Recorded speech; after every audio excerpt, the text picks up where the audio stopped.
Ladies and gentlemen, my name is Jonathan Van Maren, and welcome back to the Van Maren Show on LifeSiteNews.com.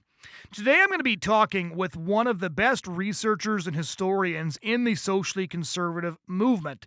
Some of you may have heard of her. Her name is Dr. Judith Reisman, and she works at the Liberty University School of Law as a research professor and the director of the Child Protection Institute. She has been a pioneer in exposing the work of Dr. Alfred Kinsey, his fraudulent sex, science research, and education. Those of you who haven't heard of Alfred Kinsey are missing one of the fundamental pieces of what made our century the way it was. Alfred Kinsey has had an impact on almost every corner of society. He has informed modern law. His statistics are used by the LGBT movement to buttress their points. The false 10% of people being LGBT statistic was taken from Kinsey's junk research. On and on and on. I've written a column about Alfred Kinsey that you can find over at LifeSiteNews.com called Alfred Kinsey Was a Pervert and a Sex Criminal, which the title sums everything up, but it details exactly how his work was exposed as fraudulent by Dr. Judith Reisman, who is, interestingly, also a distinguished senior fellow at the Inter-American Institute, a scientific advisor at the California Protective Parents Association, the president of the Institute for Media Education, and she's been a media analyst writing for WorldNet Daily, Salvo Magazine. She was a principal investigator for the pioneering U.S. Department of Justice Juvenile Justice Study Images of Children, Crime and Violence in Playboy, Penthouse, and Hustler. She authored Kinsey, Sex and Fraud, Soft Porn Plays Hardball, Partner Solicitation Language as a Reflection of Male Sexual Orientation, Kinsey, Crimes and Consequences, and Sexual Sabotage. In 2013, Liberty Counsel republished Kinsey, Crimes and Consequences, 4th edition as Stolen Honor, Stolen Innocence. Additionally, she has been a scientific consultant to 4 U.S. Department of Justice administrations, the U.S. Department of Education, the U.S. Department of Health and Human Services. She is listed in the Who's Who in Science and Engineering, International Who's Who in Sexology, International Who's Who in Education, and on it goes. Based on her work, the German Medical Tribune and the British medical journal The Lancet demanded that the Kinsey Institute be investigated for deliberately covering up massive sex crimes against children and fraudulent science. Again, if you don't know the impact Alfred Kinsey had on bringing the sexual revolution to America and then across the Western world, you should know this story. Dr. Judith Reisman, who did the initial research in exposing him, will be detailing some of what went on, but I also detail his crimes in the first chapter of my 2016 book, The Culture War, and I've also written an entire column on that for LifeSite News, which can be found at LifeSiteNews.com. So here's my conversation with pioneering scholar and researcher Dr. Judith Reisman. So my first question would be, give us a bit of your background, your story, how you became an academic doing research into Alfred Kinsey, the sexual revolution. It's quite a long story at this point, but let's start at the beginning. When did you begin your path to where you are now? Well, I suppose it was in 1969. Yeah, I was doing my PhD. Well, I had been a songwriter, and a singer, wrote for Captain Kangaroo, which people don't remember, Right.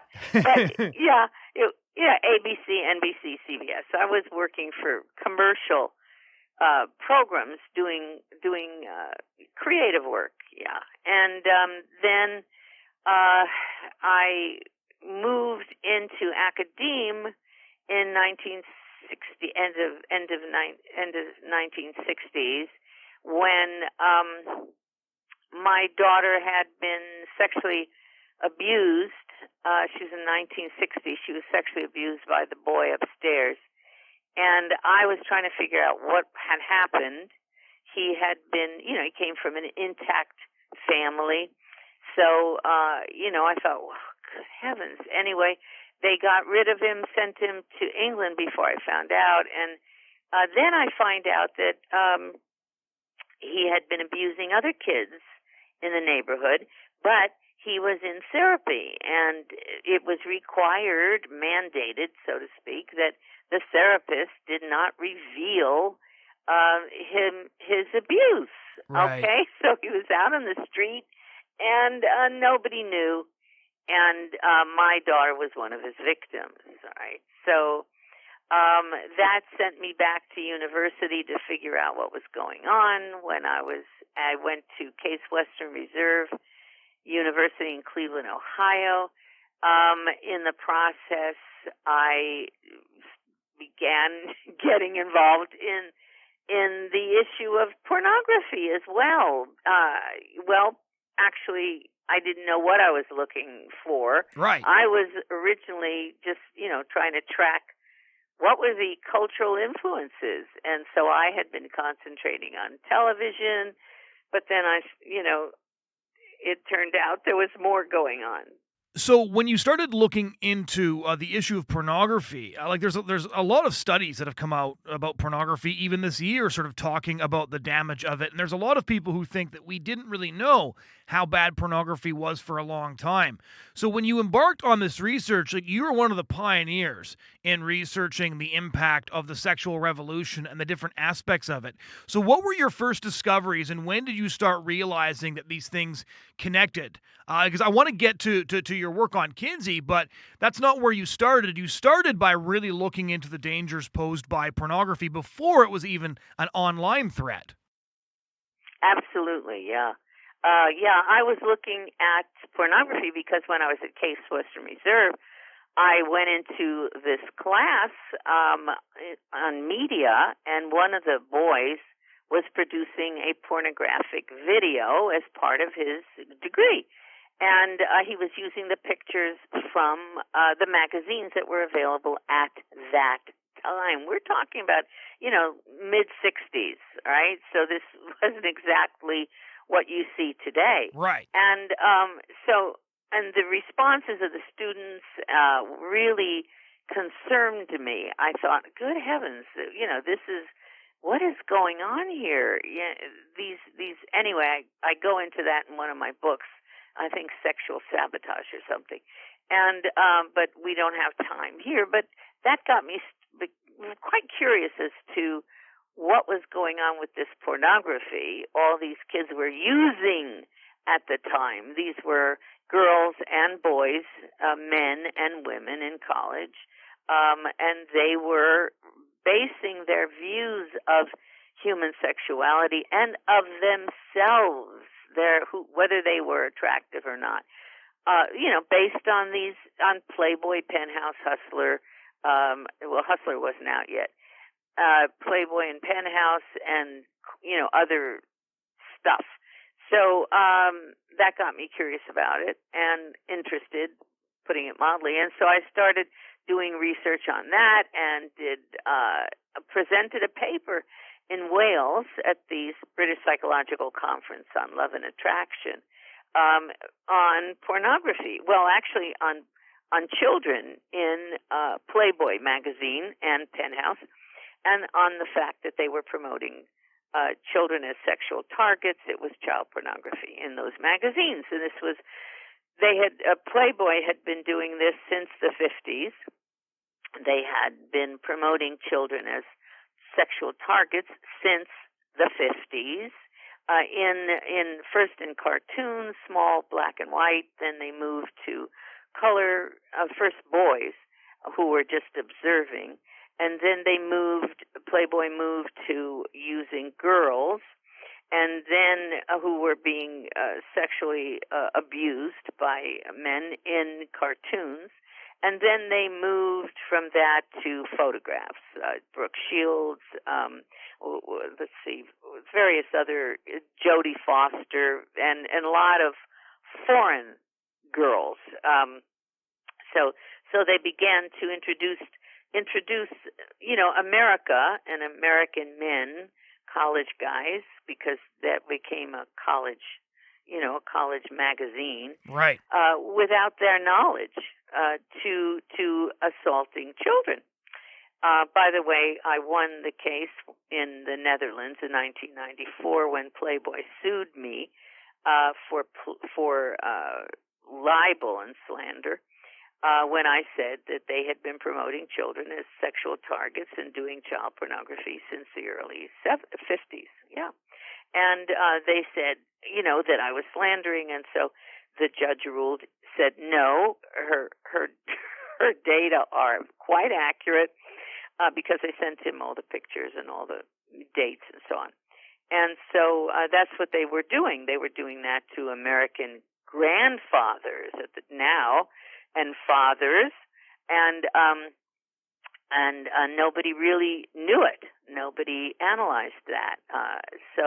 And it was in Wales that I met one of the Canadian psychologists who came up to me and said, "Okay," he said, "I did not believe it, but your slides were very clear." He said, "What you showed on those slides, I realized I had in my brain. I had no idea that I had these images in my brain."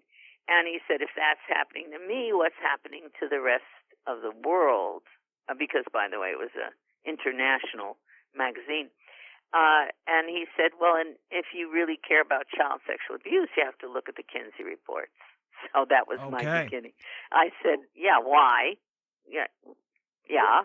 And he said, I worked with Kinsey and Pomeroy, his co-author, and one of them is a pedophile and the other is a homosexual. I said, "Which is which?" And he said, "Read and discover."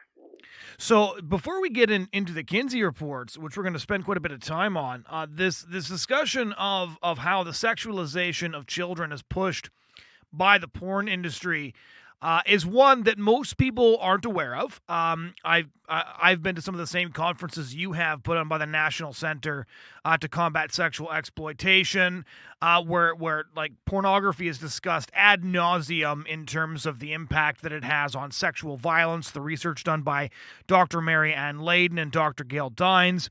And so these topics are discussed pretty thoroughly, but this idea that pornography, starting with Playboy, which is now considered a borderline innocent, nostalgic type of magazine, was already blurring the lines between adult sexuality and children, is something most people will not have considered. So maybe just give us sort of a brief outline. How has the porn industry in the past and today promoted this idea of children's sexuality? Because I think people who think pornography is bad don't realize how horrifying and evil it is. Well, people don't realize they've been conditioned. They have absolutely. We've conditioned people. By the way, I'm seldom invited. I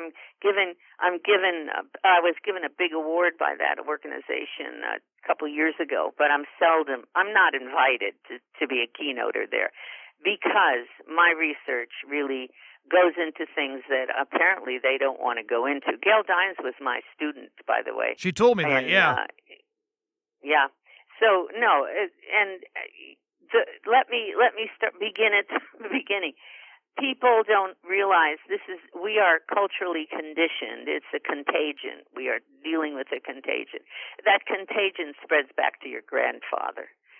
When he began to see he was looking at images, he thought, of girly, cutesy pie things, and he was going to be a rebel. He was going to, rebel against his religious upbringing, and so he bought Playboy. That's as innocent as it could be. He was a college student, your grandpa, or great grandpa. And he starts looking at these pictures, and he's looking at the sex, the bodies of the females, the adult females, not realizing at all that the cartoons that he is also embracing are more powerful in his brain, in his body, and in his memory even than the images of the women. They were women in those days, Now, the original images were actually so interesting because the original Playboy images had large, sort of huge breasts that stood way up, because men had not seen naked women that much, so it took a while, and you began seeing sort of more normalish bodies, but that didn't last too long because they airbrushed everything out. Right. And they airbrushed Yeah, and they not only that, but they lied about the vital statistics. I did some research on that too. They would lie completely. They would say this beautiful, seductive woman had 30, 38, 22, 34, something like that. It was not possible. She did not have those statistics. Those were not her vital statistics, but they lied about that.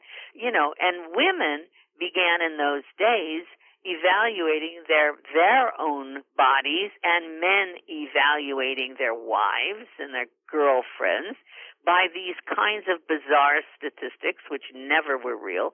And they start, looking at their bodies and trying to do everything they could to resemble them. But you never the Playboy centerfold never resembled them. She was airbrushed out. So, and then the bust and the hips were made, and the legs were airbrushed to be longer, to be narrower, and so on, and to resemble both a combination of a teen and an adult woman. Often, the adult woman was the upper side of the upper part of the body, at first.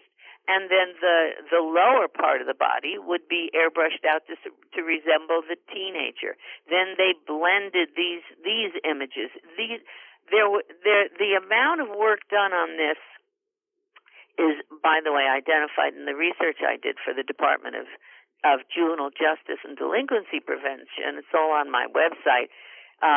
Images of children, crime, and violence in Playboy, Penthouse, and Hustler.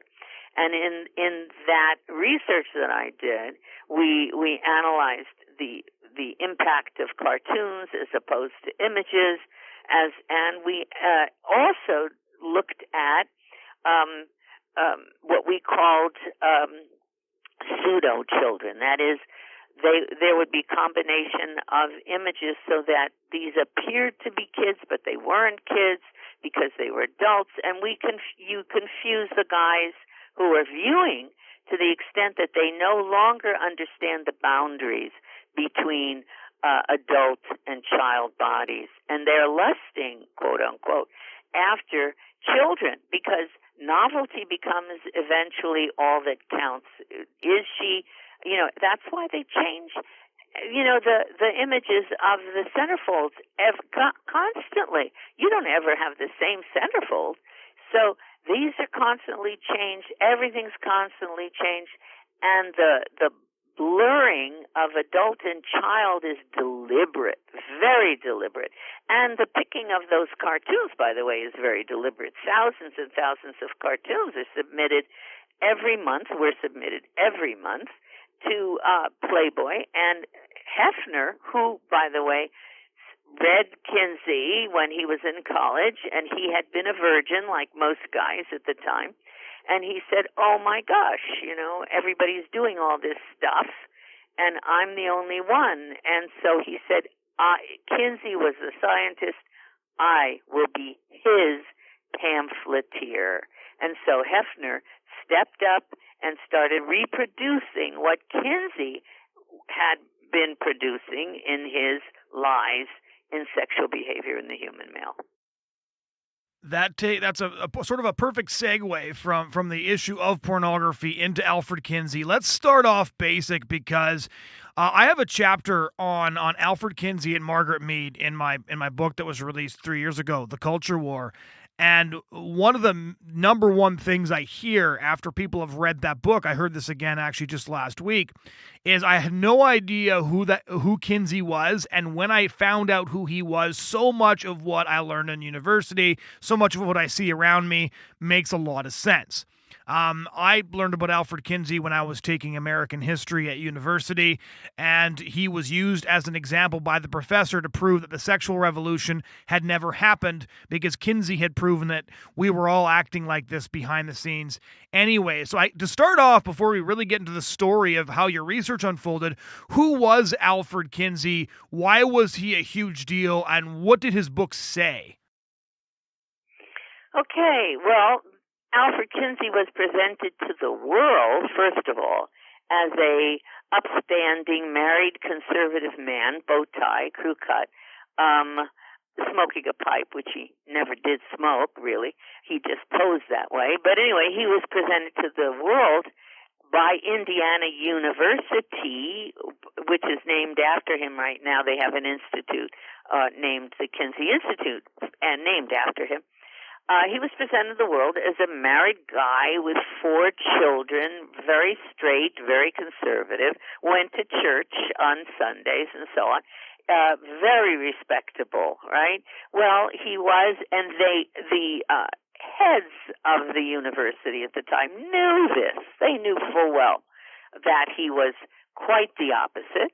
He was not only a bisexual, he's fundamentally homosexual. He was a pedophile. He was, I'll explain that shortly. He was a sadomasochistic pedophile, in fact. He was a pornography addict. He was a masturbatory addict, of course. He was, let's see what else. I don't remember, but of course an adulterer and all that sort of thing. I don't think you need more to prove your point. Sorry. Yeah. And when the fellow said to me in Wales that I should look at Kinsey as a pedophile or as a homosexual, I went back to the university and I started, I actually couldn't find anything there, but I went to a dirty bookstore and picked up in those years, and picked up his books.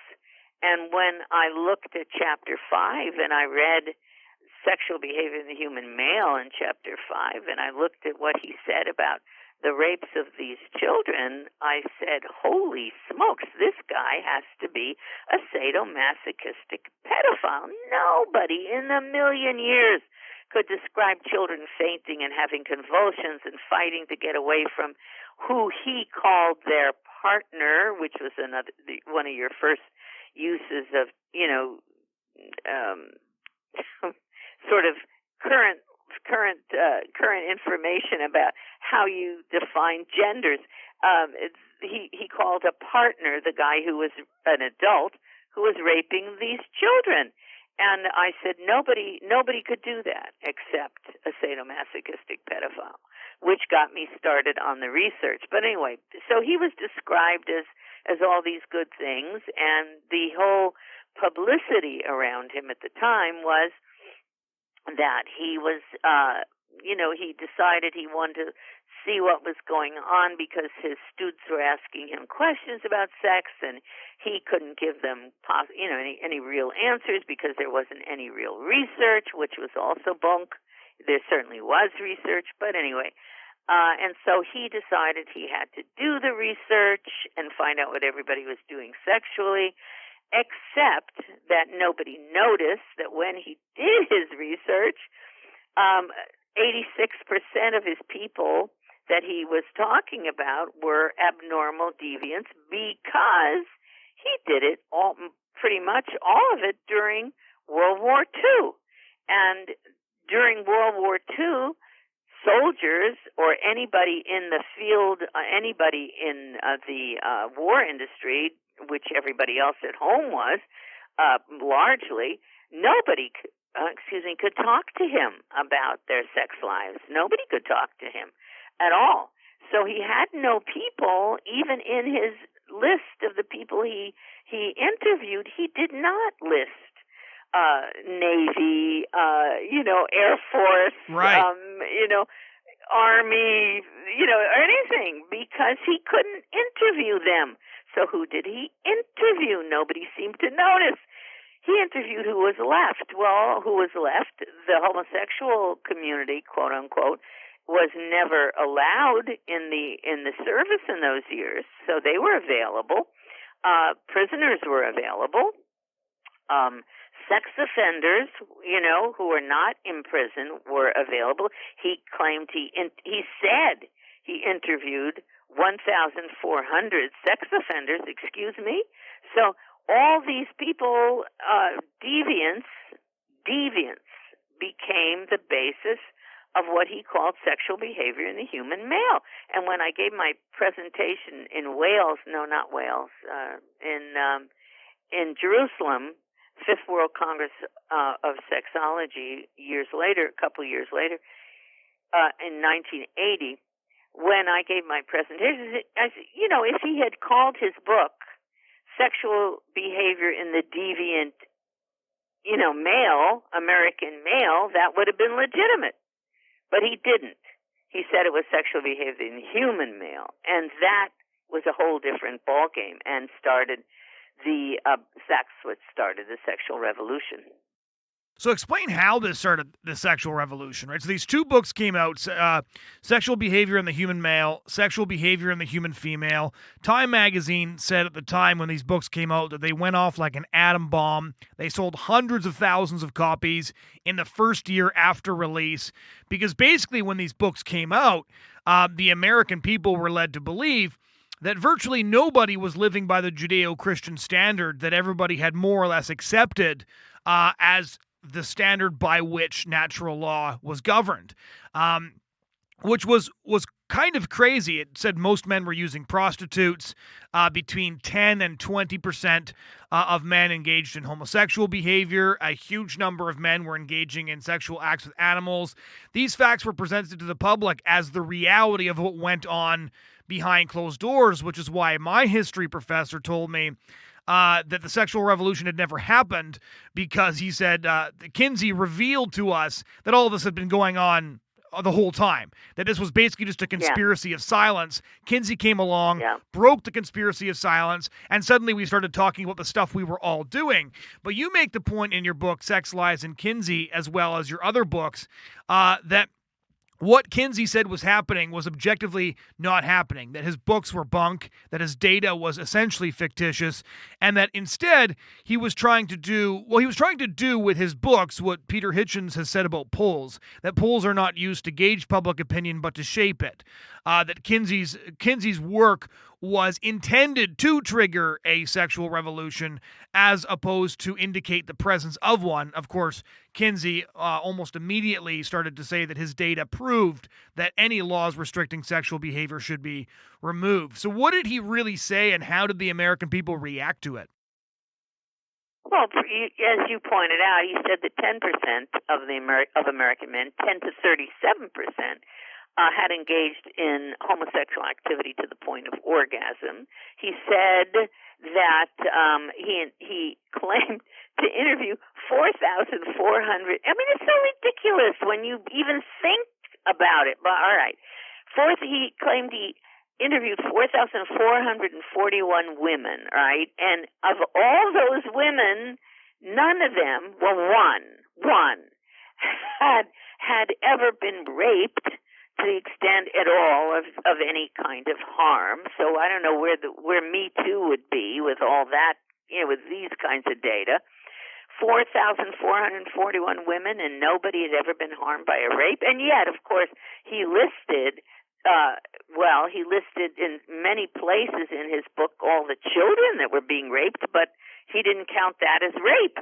He counted that as pleasure. So therefore, nobody was raped.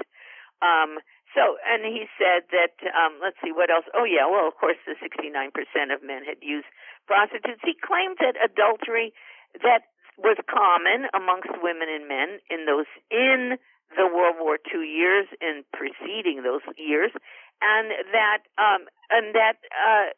abortion was normal he said 84% of single women who were pregnant had aborted that with no harm to them at all. Okay. He influenced the abortion movement enormously. There was a major book on abortion that put out by some feminist group that gave credit to Kinsey as being the thoroughfare for abortion. What he did was to try to normalize what he was doing, because everything he was doing was illegal and criminal and condemned as immoral by Americans. Yeah. So that was the whole idea. And of course, the main thing was he was supported by the Rockefeller Foundation. The Rockefeller money formed the basis for his popularity. They arranged with Kinsey Institute to get him the kind of massive coverage that he got. It was like a Walt Disney blitz, in terms of propaganda and publicity. Yes, Time magazine had him on the cover. Well, who arranged that?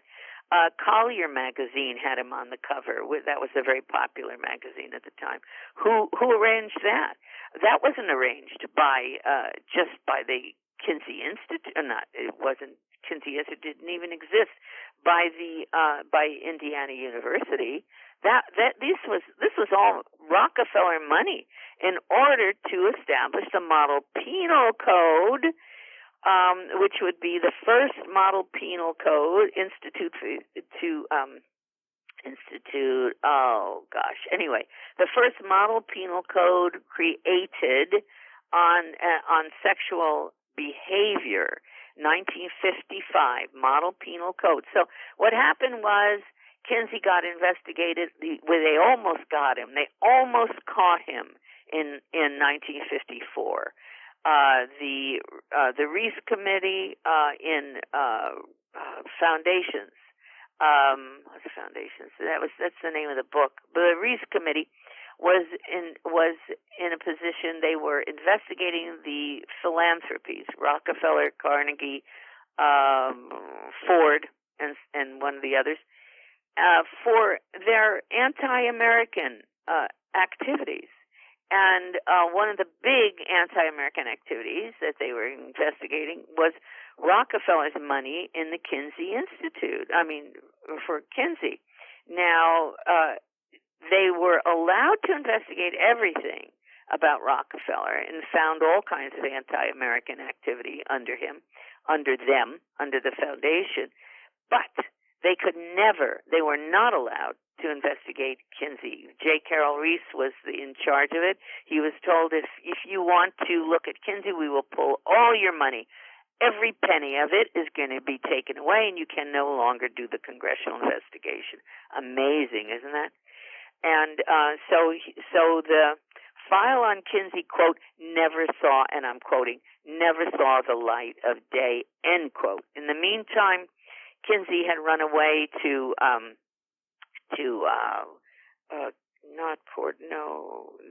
someplace, I've forgotten where, and because he was afflicted with the results of his many years of dangerous sexual activity, which are now promoted all over the country, all over the world, and he was suffering from orchitis, which is a testicle inflammation of his genital organs, to the extent that it caused enormous pain, enormous problems.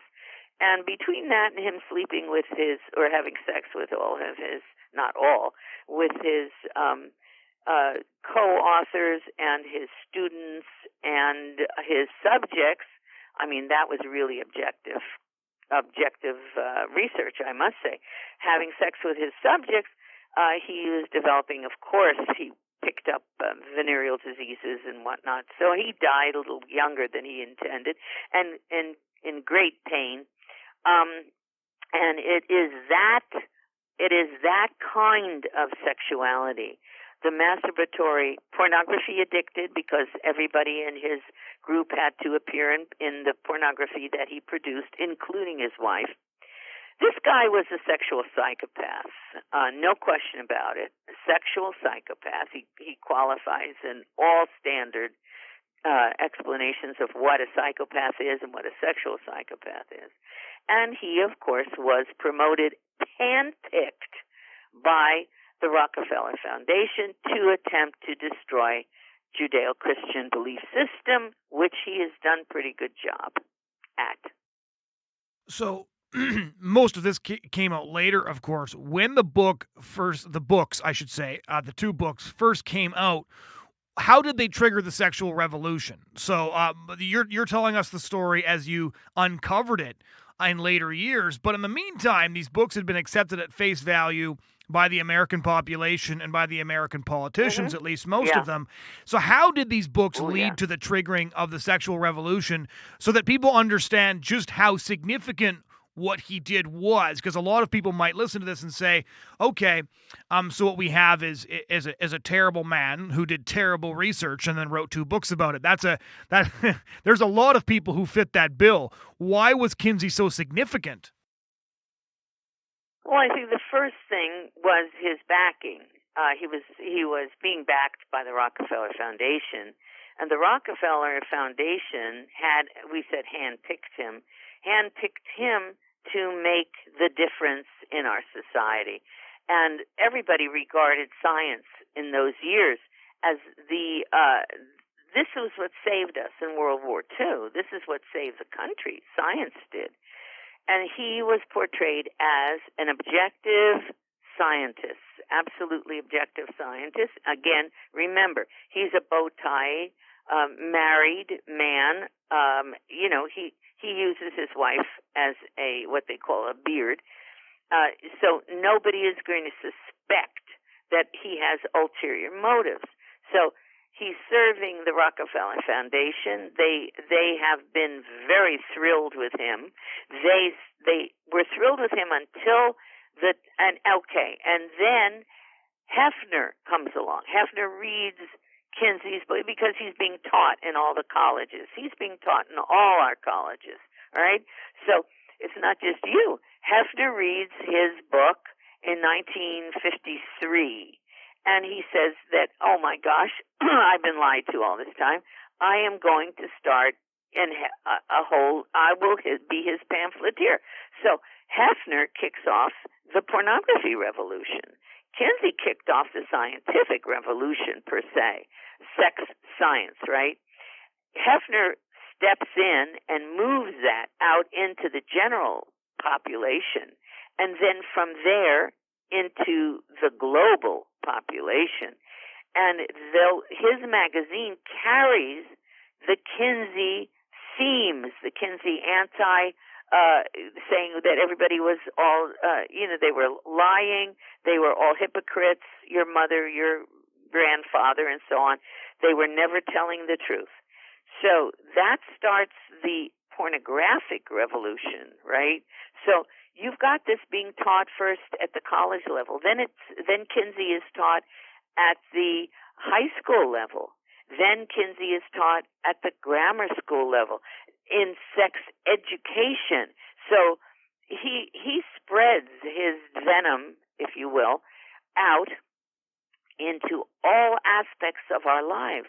The Model Penal Code the Model Penal Code was named by Kennedy in the decision on sodomy in 2013, I think it was, if I'm not mistaken, when in versus Texas, whatever that one was, Lawrence versus Texas. That Model Penal Code says, well, Kinsey has proven in 1955 Model Penal Code that the majority of our guys have experienced sodomy, have played, and our women as well. So since that's the case, we are going to eliminate the laws against sodomy. Now, what happens in the law happens in the classroom. There's another issue. That is, sex education has been standing on Kinsey and his fraudulent data since 1958. Since they began, I'll have to get people to read my books, or at least go on the YouTube and view the Kinsey syndrome, view Kinsey's pedophiles. There have been a couple of powerful videos on documentaries on this kind of thing, which are this is impossible to just describe in a thumbnail. I can never do it. Right. Yeah. Well, here I'm let's sorry. let me give you a short narrative and see if this rings accurate, just to pull together everything you've been saying for the listeners. So what we have is Alfred Kinsey, who was a zoologist specializing in gull wasps, pulled together a team of researchers in the emerging field of sexology. Supposedly interviews thousands of normal people and produces two books: Sexuality in the Human Male and Sexuality in the Human Female. Hugh Hefner reads these books, calls himself Kinsey's pamphleteer, starts Playboy magazine, which of course triggers Penthouse and Hustler, and then metastasizes into the sort of stage 4 contagion that we are now enduring today.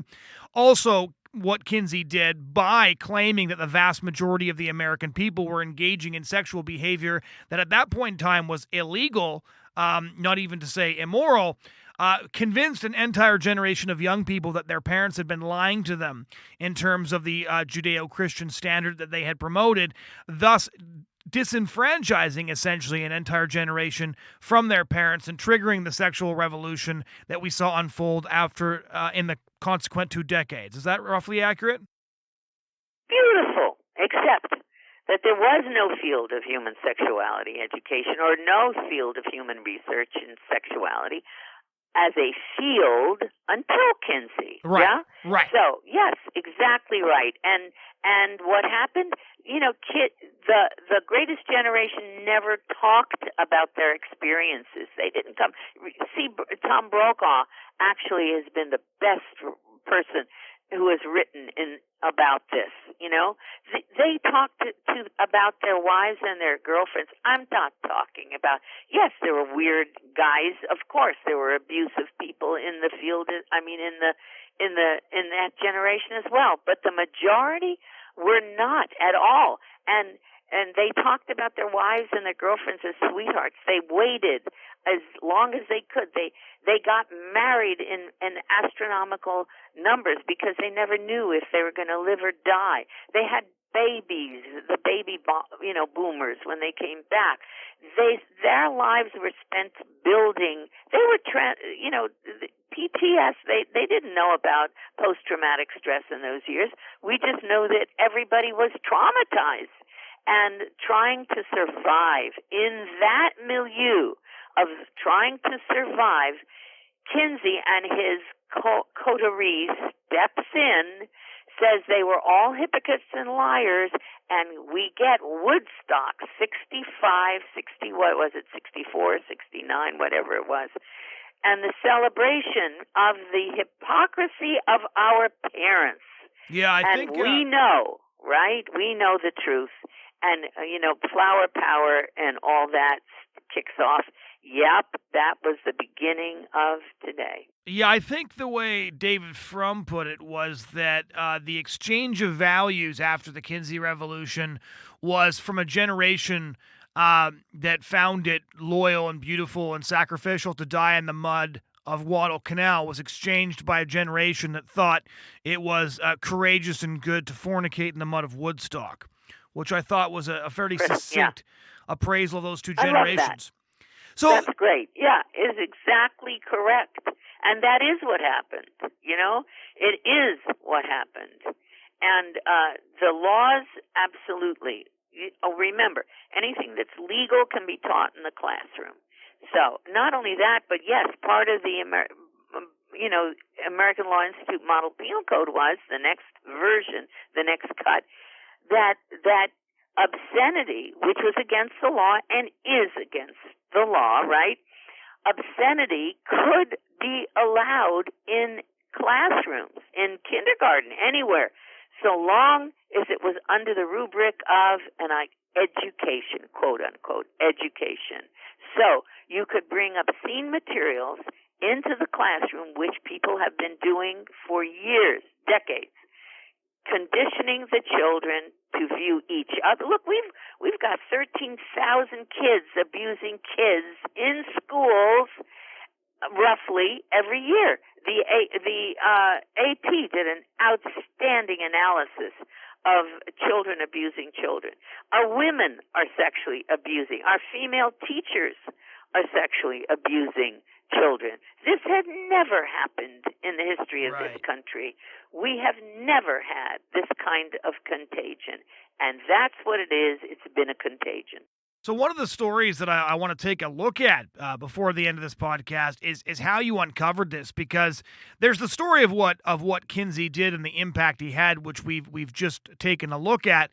But another interesting cultural story, quite frankly, is when you started to do your research, which then got reproduced in several books about Alfred Kinsey, you were attacked by the Kinsey Institute. There was a lot of resistance to what you were highlighting, even though I should point out for the listeners that much of what you covered in your books has now been confirmed by mainstream Kinsey biographers who are reviewed in places like the New York Times and even referenced in like biopics starring Liam Neeson. But at the time that your research was coming out, you were enormously targeted by the Kinsey Institute and by the secular commentators who wanted to protect his legacy. So tell us a bit of what that journey was like when you were told to dig into Kinsey. You started digging into Kinsey and producing the sort of research that we've just discussed. What was that experience like for you?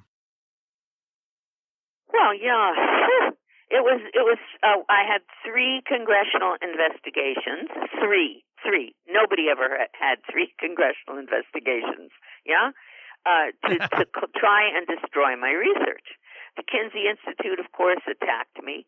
The university that I was working at, American University, was attacking me right and left. I didn't know why. I was being attacked by Congress, and actually my work was undermined, absolutely undermined. By the Department of Justice and the FBI, who I had been working with.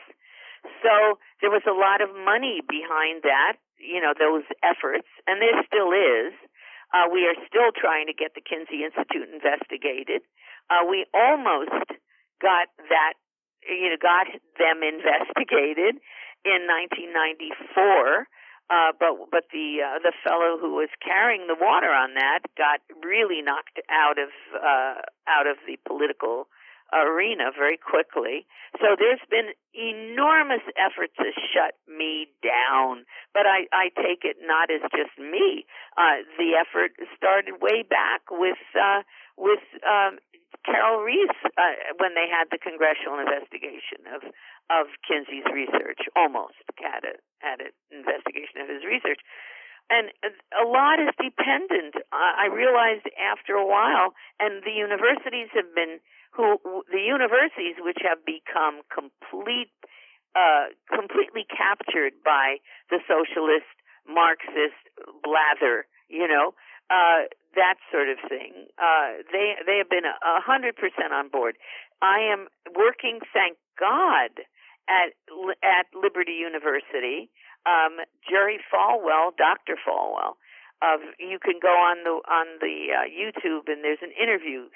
A fabulous interview in 1988 between Dr. Falwell and I, in which he brings the hammer down on the Department of Justice and what they were trying to do to me, and all that because they were.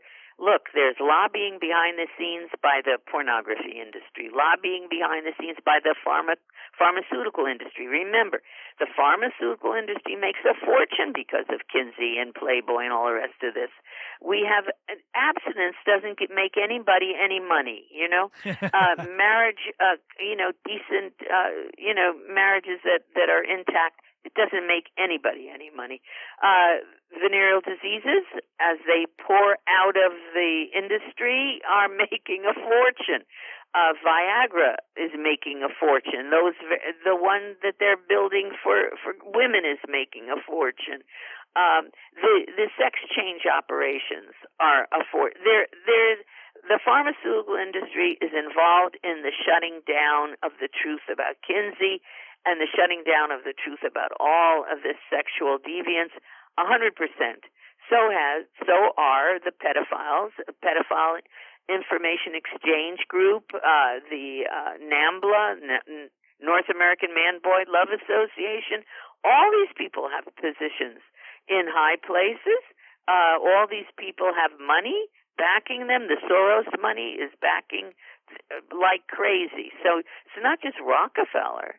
and Ford, because they've all given money to the Kinsey Institute, and Hefner has given money, and they've all given money for sex education in the classroom, because it's very important for them to keep the children sexually active. And again, that I started to say, obscenity exemptions. There's been an obscenity exemption that has allowed pornographic material to pour into the schools at the grammar school level. So all of this is very involved, and I'm at the tip of the spear, it seems. And most of our organizations that are so-called anti-pornography really don't have me lecture at their conferences anymore.